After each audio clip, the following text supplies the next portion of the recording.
Hey, I'm golf broadcaster Matt Adams. The updated and expanded second edition of my book, The Golf Round I'll Never Forget, Golf's Biggest Stars Recall Their Finest Moments, is now available. Readers can expect to march with Arnie's Army at the 1960 U.S. Open, relive Jack Nicklaus's remarkable 1986 Masters win, and be amazed by the Tiger Slam. The Golf Round I'll Never Forget, Golf's Biggest Stars Recall Their Finest Moments. Pick it up where fine books are sold, including BarnesandNoble.com and Amazon.com.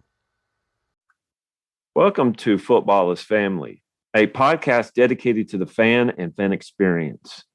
My name is Jeremy McFarland, and I want to look at the positives behind what makes football so enjoyable to watch and follow.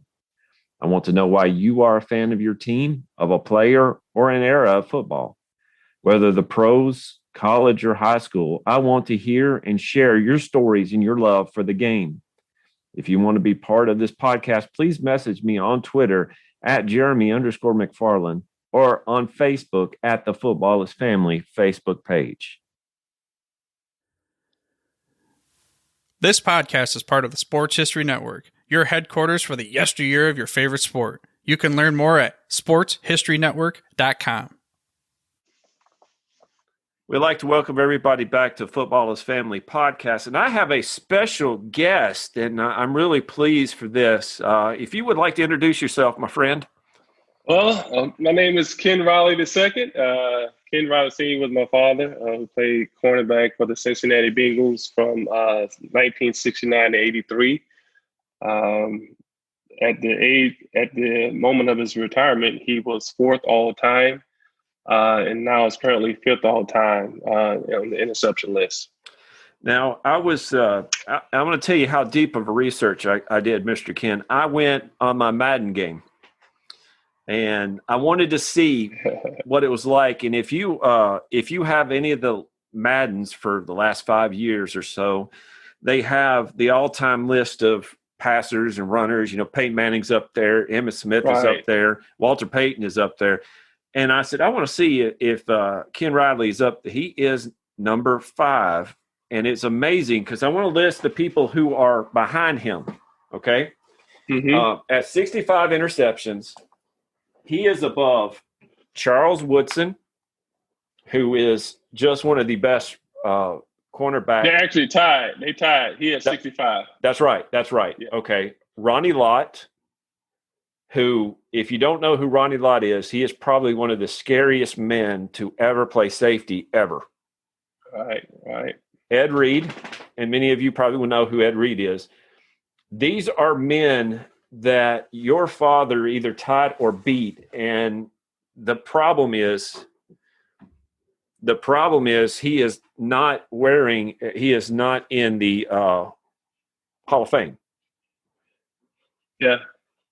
Now, when I was looking at this, I pride myself for knowing a little bit about every team, but I fall short in Cincinnati. My memories of Cincinnati was probably 86, 87, 88. Okay. With Ickey Woods, James Brooks, and Boomer Esiason. Can you give us a little bit of history for your memories of Cincinnati? Well, as long as I can remember, I remember Cincinnati. You know, started with Ken Anderson. I can remember Ken Anderson playing, but the guy that my father always talked about, saying that if he wouldn't have gotten injured, he would have definitely won a couple of Super Bowls for the Bengals, and that was Greg Cook. Yes, he said that he was a great player, and unfortunately he got hurt before his career was able to really take off. But as far as the Bengals, that was my era with Ken Anderson, who also deserves to be in the Hall of Fame. Isaac Curtis, yes, Reggie Williams, Ross Browner, Jim LeClaire. Like I said, I can pretty much go on and name a lot of the players just because, you know, I just idolized them growing up. Now, I heard your interview, and this is how we got in contact on the Football History Dude with Arnie. Right. And he said that you lived at this time in Tampa Bay. Am I correct? It's outside of Tampa, about 40 miles outside of Tampa, because both my mother and father, they're from that area of Central Florida. So we would remain at home, and he would just, during the season, he would be in Cincinnati. And, after the season, that was our home. So. Did you get to spend any time around the facilities up at Cincinnati? I did. So for Thanksgiving, I still have some of the balls where the signatures of a lot of the guys. So like Thanksgiving, we were out for a week. We would always go up to Cincinnati, and so I would get to go to the facility when they have practice, and just hang out for that time. So it was definitely some good memories. Now, I ask my guest about Thanksgiving memories, and this would be yours, that you get to see your dad doing what he did great. And who else did you get? If you could tell us one person that you were glad to meet during that time, I mean, that you could say that this was a person I was happy to meet, who was that? I don't know if I can point out one, because it was kind of, I guess, normal for me at that point, because like I said, he played for 15 years. So I basically just grew up around and seeing a lot of the players. But some of the players that he were closer to, like I said, was Reggie Williams. That was his roommate, was a linebacker, when they out on the road. And I actually got the chance to work for him at the Wild World of Sports, where they're playing the basketball is going now. So he was the president. So Isaac Curtis, Lewis Breeden, who was the other corner, and as well as Lamar Parrish. So a lot of the secondary guys, a lot of the defensive guys, they kind of come to mind a lot just growing up, just because, like I said, he played defense. Now, your dad had probably the coolest nickname ever. Yeah. Can you tell everybody what that was? The Rattler. Now, why is that? Well, I guess it's kind of twofold, because that's actually where I went to school as well. We went to Florida A&M University, and the mascot was the Rattlers. And so going up to Cincinnati, they called him the Rattler, and also because he kind of strike like a rattler. You mentioned earlier how he was known for undercutting the receiver when they're in the air. So that nickname kind of fit him. Now, if you haven't seen Ken Riley play football, which many of you probably haven't, you can go on YouTube and look. The one thing about the plays that I've seen your father do, again, he wasn't the fastest, although he was incredibly fast, but he was smart. And I'll tell you an interesting fact that I found out looking up Mr. Ken Riley about his info. But he would play the receiver like he knew what they were doing, and there's a reason for that, wasn't there? He was definitely a student of the game. My father was actually a quarterback coming out of college, so he was definitely familiar. I think that probably played a lot in him being able to read offenses, because he played offense, and so it kind of translated once he became a defensive back. But he was definitely a student of the game. He actually kept a playbook of the wide receivers that he would play on a yearly basis. And so I think that also just translated to him being able to make the plays that he did. But you have to be smart and skilled in order to play. You said 15 years, because any of you who are on the wrong side of 40 like me know that you're not as fast as you used to be. You have to be smart when you play that. And but he also, and I thought this was incredibly awesome, he was a Rhodes Scholar hopeful. Yep. Now that is impressive, because I think that doesn't happen very often for people to be able to go and become a Rhodes Scholar. No, he was well-rounded, and that's one of the things he emphasized with myself as well as my sisters. And that's one of the things I really admired about him, is that, like I said, he was a definition of a student athlete. Not only was he a great football player, but he also was a great student. And I try to tell my kids the same thing, that, you need to put just as much effort, off the field as you do on the field. And it translates. Like I said, I would say all of the great athletes, not only that's what separated the great athletes from the very good, because most of the great athletes are students of the game, from the Deion Sanders to the Michael Jordan to the LeBron James. Their IQ is off the charts when it comes to their particular sport. And I think that because once you get to the professional level, everybody has athletic ability. But what separates the good from the great, like I said, is what's between the ears and how they're able to, make plays and be in the right positions because they've studied and pretty much, like I said, they are students of the game. Now, he was very smooth on how he would respond. It wasn't jerky. It was very smooth. And when I talk about smooth, if you've ever watched, and I believe Terrell Owens had this ability, he would show people how you would stop a route and hit that route, running a wide receiver route without being jerky. It was just smooth and gone. Right. And watching your father play for what I did today in a couple of days, he was very smooth, nothing jerky about it. I even watched him block a kick. That was insane. Yeah, and I think Lamar Parrish picked it up and went for the score. But, I believe that was the one, yes. Yeah, he was definitely a technician. He was a technician, and that really helped him extend his career. I think Coach Dick LeBeau, when he came, like I said, this last 2 or 3 years, or 3 or 4 years, he was like he had kind of gotten some bad habits, but then working with Coach LeBeau, that kind of put him back on the right track. But he was definitely a technician. And one of the things that I like to mention to tell a lot of people is that, yes, he's fifth all time, but he's number 2 as the only true corner. Because a lot of the guys that had, I know Paul Krause is 81, but yeah. A lot of the guys on that list actually later on in their careers switched from cornerback to safety.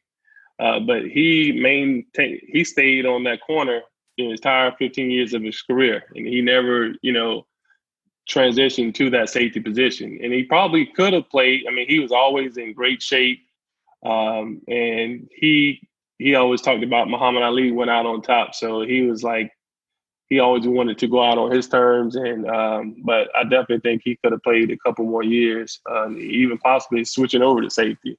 But now, he wanted to go out, like I said, still on top. And he did. In fact, you brought up Coach LeBeau. Now, Coach Dick LeBeau was an amazing athlete in and of himself, in his own right. Yes. I read here on Bengals.com that in your father's 14th and 15th year, Coach LeBeau basically talked him out of retirement and said, "You have to beat me when it comes to interceptions." Yep. And I think he got his last 2. He got a couple to pass and was in Minnesota. So that was like a running joke of between the two, that he was able to catch Coach LeBeau an interception record. So that was pretty neat. Now I'm looking at the people in front of him. A guy that Night Train Lane, who I watched him play, and I would not want to go over the middle for him. I just wouldn't definitely, do that. Yes. You would get a closeline, and they wouldn't do that today. But back then, it was legal. It was legal during that time. I mean, it was definitely more. It was a rough. A lot of things were illegal back then. So. No, that would not work. And of course, Paul Krause. But I thought this was interesting, and I got some stats here I want to read. And please correct me if I'm wrong. Your dad played 207 games, which is incredible. Around that. When he was 36 years old, he had 8 interceptions, and that was second in his career. I think he had 9 one year. Yes, he actually had the record for like a while, 20-something years, and then I can't think of the corner that broke his record. But yes, he had 9, and then his last 2 years, I think he had 8. And his last year, I think he had 8 interceptions and 2 touchdowns. Yeah, he only got better. I mean, at 36 to lead the AFC in conference in interceptions speaks volumes for itself, and the consistency that he was able to do that for 15 years. So I have the most respect for him and what he was able to accomplish, because growing up, like I said, just growing up, a lot of times you become immune to it. You think, oh, that's normal. And then when I actually started playing myself and realized that in the amount of work and the amount of, time and the things that it takes to be great, I mean, then my admiration just went through the roof, because it's for one, it's a job. And the amount of pressure, though, people don't realize the pressure that these athletes are on, because it's a job. This is how you feed your family. So, and then playing for Coach Paul Brown, Yes, who was like no nonsense. He was like, people could get cut at any time. You could get cut at halftime. So you always had to, bring your A game at all times. And so I just had the most. I can't say it much. I can't say it enough that I had the most respect for him for all the things that he's accomplished and the way he carried himself, even to this day. Like I say, he was to a fault sometimes. I think he was very too modest at times and never pushed never gave himself enough credit, and that kind of hurt him to this day, because of, like, if he would have been a little bit more flamboyant, definitely I think that he would have been in the Hall of Fame by now, but that's just not in his nature. He thought that his place will always speak for himself, and like I said, so I definitely respect that about him. Now, you mentioned Lamar Parrish a moment ago. I looked at him and I was like, wow, this guy is incredible too. From 1970 to 1976, he recorded 47 interceptions. So basically, if it wasn't for the Pittsburgh Steelers being in the same division that y'all were in, that Cincinnati's in, the Bengals should have been to multiple Super Bowls. You talk about Greg Cook. I believe he messed up his shoulder. You had an incredible team. Well, most people don't know that during those times with the Pittsburghs were winning those Super Bowls, the Bengals actually had a better win-loss record against the Steelers. Really? So it wasn't that the Steelers they could handle the Steelers. I guess it was a matchup thing, but it was outside of the Steelers where they had a lot of problems. But like you said before, like Lamar Parrish was, he was one of the greats. He was definitely the Deion Sanders before Deion Sanders, because he had some heck of a punt returns and kickoff returns. So that's what added to Lamar, was that he also was that, that kickoff and punt returner. So now there is a game I want to ask you about and see if you have any stories. The Ice Bowl, or the it wouldn't be the Ice Bowl. I forgot the name of it right off the head. The Freezer Bowl. Freezer Bowl. That's it. Yeah, that's it. Yeah. Your dad played in that. Yes. Did he tell you what it was like to play in that game? Only that it was the coldest day of his life, and I know we just talked about it not too long ago that because he had a golf tournament, but he mentioned that the wearing of the pantyhose and just how brutally cold it was, and that was basically it, though. Just a cold game. Now, nothing major. When I was growing up here in Tennessee, and I'm going to get to a connection between you and me that you may not know about. Okay. When I was growing up here in Tennessee, whenever it would snow, which happens every now and then, a half an inch and the whole state shuts down. It's just how it is up here in Tennessee. Right. I'd call my buddies and we'd go to a park where I went to church close by, and the ground would be frozen and we'd tackle and we'd come back with cuts, and that was fine at 16. At 41, right. If I did this, I would have to you take me to the hospital. Okay. Correct. That is like 20 degrees. What I want to say is that game was in the negative. Yes. And you're out there playing football, and even Ken Anderson, good gracious, could he even throw that ball with that type of weather? It was amazing. That was amazing. That's one of the things that he said though. He was like, Ken was throwing through that cold weather like it was nothing. So that was an awesome game, definitely. Did you get to go to the Super Bowl? I did. I was there. Remember it vividly because it was definitely cold in Detroit, and yes, it was, wasn't it? Coming from Florida, a big shock. But very disappointing. I remember to this day, like, I can't believe Pete Johnson was able to get in from the half inch line, so it was that game changed a couple of franchises for a while, didn't it? It sure did. I mean, they took off from there. The 49ers, that was the first of many. So it was definitely it changed a lot of franchise history. Now, I want to kind of give you that connection that I'm talking about, okay? Mm-hmm. That you and I are connected by a city. Okay. All right. You Google your dad's name, and I found his picture. His hair. I have no hair, and I'm just amazed by people. You see, hair. I don't have any. So. I mean, there you go. There you go. I'm there with you. So I'm wearing my Titans hat to cover up my balding head here, but and yes, I am biased, and I'm a fan. You're telling me these stories, and I'm just geeking out here, okay? But anyway, I Googled your dad, and I found out he worked in a movie. He was in a movie. Now, am I right? He was in Coal Miner's Daughter. I have no idea about that. Okay. You sure? All right. Because when I Google it, I saw some. I Google it from time to time, and I saw something that said Coal Miner's Daughter, but I don't know what that's about. Okay. I really don't. Coal Miner's Daughter is the story of Loretta Lynn. Loretta Lynn lives about a half a mile behind where I live. Oh, wow. So I'm like, the Hurricane Mills, Tennessee connection, that if your dad was in this, according to Wikipedia, which is never wrong. I don't think that's true, though. I really don't. See. Yeah, because I Googled that, and I saw Ken Raleigh come up, but I'm like, why is that coming up? That one that got wrong there. Well, he wasn't in that movie. Well, okay, guys, that just deflated my. I was trying to make a connection. I know. Here. I'm sorry. That's all right.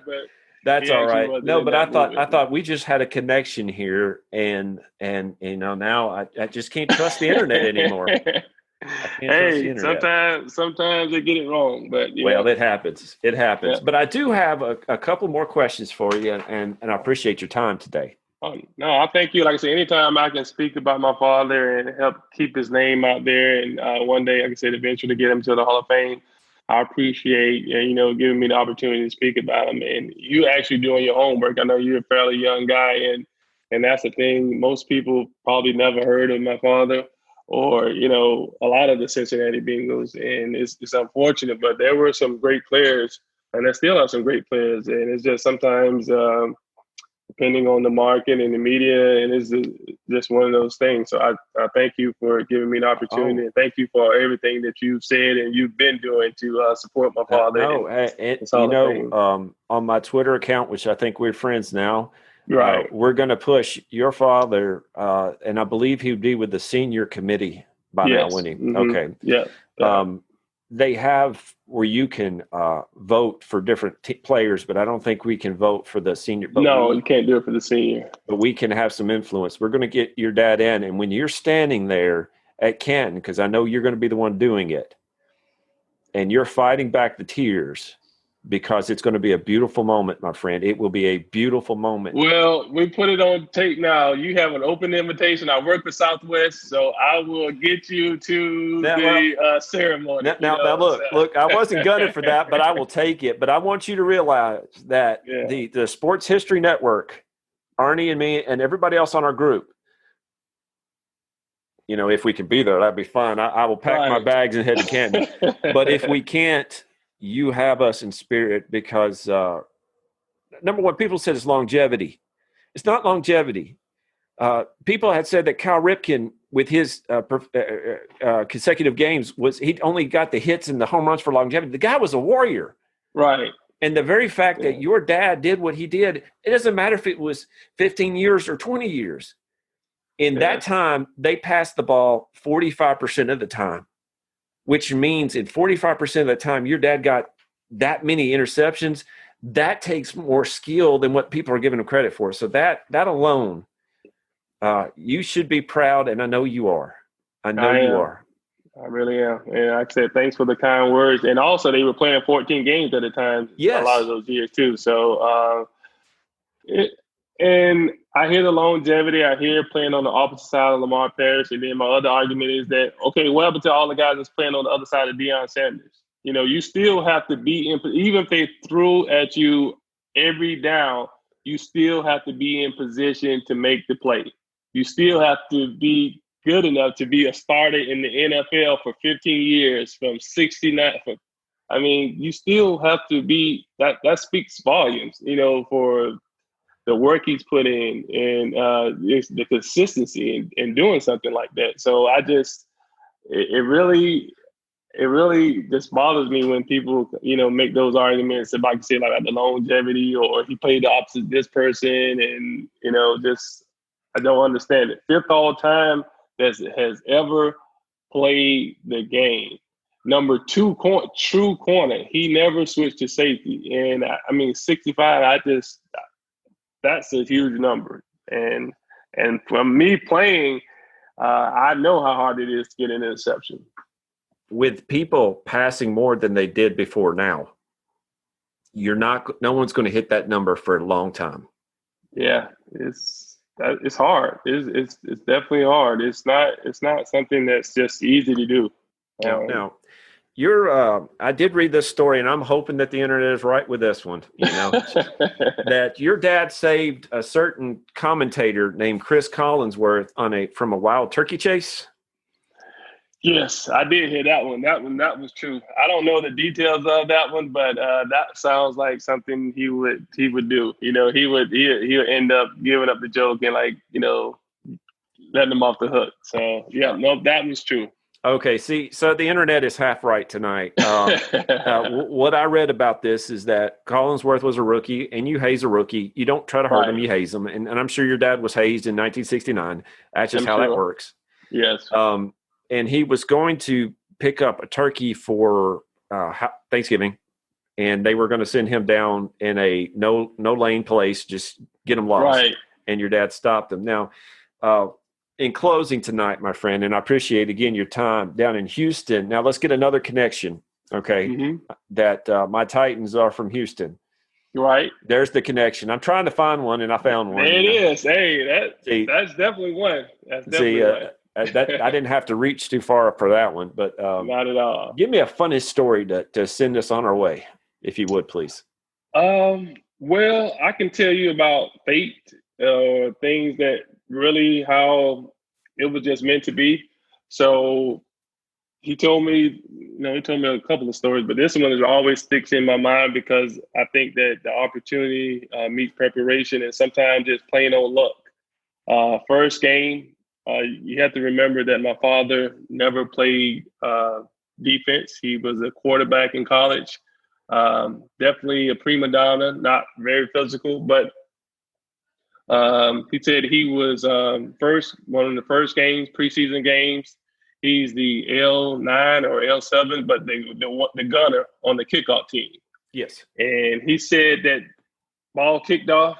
And he said he just ran as fast as he could. Basically, his head in the air, and not intentionally. He said the running back turned toward him, and they just collided. And he said the runner fumbled the ball. He said his helmet came over his eye, and he really didn't know what happened. Came off the sideline, and Paul Brown came to him and said, "You're a hitter, and I like it." And he said that, his eye was swollen, like huge eye, but never played anymore. But he was labeled as the, hitter from that point. And from that point on, the rest is history. So a lot of times, like I said, luck's meet preparation. It wasn't his intention to go and knock out that running back, kind of ran into him. But, from that point on, he was, he became a starter. So I thought that was like a great story. How can we get in touch with you if we want to talk to you? Well, you got a Twitter account? Well, I don't usually use Twitter. I just kind of joined Twitter lately now, but I do have a Twitter account. I don't know what my Twitter is, though. What is my Twitter? I guess it's just Ken Riley, though. Ken Riley the second. Yeah. All right. My Twitter account is Ken Riley second. If anybody want to get a hold of me. Let's get hashtag Ken Riley for Hall of Fame. Let's get that going. Hashtag Riley for Hall of Fame, and let's get that going. Man, let's that's get him awesome. in. Yes, and sir. When we get back to normal and we see you up there, we're with you, my friend. Hey, like I said, mark it down. I told you if it happens, please get with me. We'll make it work some kind of way. Who dat? Yeah. Yes, sir. You take it easy, my friend, and I appreciate your time. All right. Thanks for having me. Take care. Thank you. All right. Bye-bye. And we have a new sponsor here at the Football is Family podcast. It's Manscaped. Support for the Football is Family podcast is brought to you by Manscaped, who is the best in men's below-the-waist grooming. Manscaped offers precision-engineered tools for your family jewels. Manscaped recently launched the Ultimate Men's Hygiene Bundle, the Performance Package. Join over 5 million men worldwide who trusted Manscaped with this exclusive offer for you. 20% off and free worldwide shipping with code FAMILY at manscaped.com. The Performance Package 4.0 by Manscaped has arrived, and oh man, is it a game changer. Inside the package, you'll find their Lawnmower 4.0 trimmer, Weed Whacker ear and nose hair trimmer, Crop Preserver ball deodorant, Crop Revival toner, Performance boxer briefs, and a travel bag to hold your goodies. First off, the Lawnmower 4.0. This trimmer is the future of grooming, and I dare say the greatest ball trimmer ever. Their 4th generation trimmer features a cutting-edge ceramic blade to reduce grooming accidents thanks to their advanced skin-safe technology. The Lawnmower 4.0 is waterproof, and it also has a 400K LED spotlight you need for a more precision shave. Because this trimmer is waterproof, you can say goodbye to the mess on the bathroom floor. Now, you thought that was good, but wait till you take your grooming game to another level. The Performance Package 4.0 includes the Weed Whacker nose and ear hair trimmer. The Weed Whacker is also waterproof and provides proprietary safe skin technology, which help reduce nicks, snags, and tugs in those delicate nose holes. The Crop Preserver below-the-waist deodorant and the Crop Reviver below-the-waist toner will change the way you approach your daily hygiene. Manscaped even threw in 2 free gifts to the Performance Package 4.0, the Manscaped Boxers and the Shed Travel Bag. Bring your comfort and boxers to another level. It's time to take care of yourself. Go to manscaped.com and get 20% off plus free shipping with code FAMILY. That's get 20% off and free shipping with code FAMILY at manscaped.com. Unlock your confidence and always use the right tool with Manscaped. Hey there, sports history fan. This is Arnie Chapman, a.k.a. the Football History Dude, and I hope that you enjoyed this recent episode presented by the Sports History Network and were able to learn some good old-fashioned sports history knowledge nuggets. I started the Sports History Network back in 2020 with the mission to help podcasters find a community of like-minded sports history nerds, as well as helping aspiring podcasters to start their own shows. We have a little bit over 30 shows on the network right now covering all sorts of sports history, but as far as I'm concerned, we're just at the toothpick in the ocean moment, that can't even figure it out because there's so much more coming. We wanted to create the ultimate headquarters for sports yesteryear, starting with Podcast Network and our website, but we're going to continue to move into other mediums as well. And here's the cool part, because we want you to be part of our team. So if you're interested in starting your own podcast, or maybe being a guest on one of our shows, or who knows, maybe even writing an article for us over on the website, seriously, all you got to do is reach out to us on the contact page over at sportshistorynetwork.com.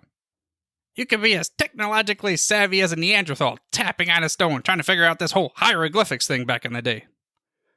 Again, it doesn't matter, because even if you don't understand the whole podcast space, we have a production team that can pretty much help you out with doing everything. All you got to do, head over to sportshistorynetwork.com, head to the contact page, fill it out. That message goes right to me, and I'll reach out to you as soon as I can. But for now, dude, I'm through if you're through.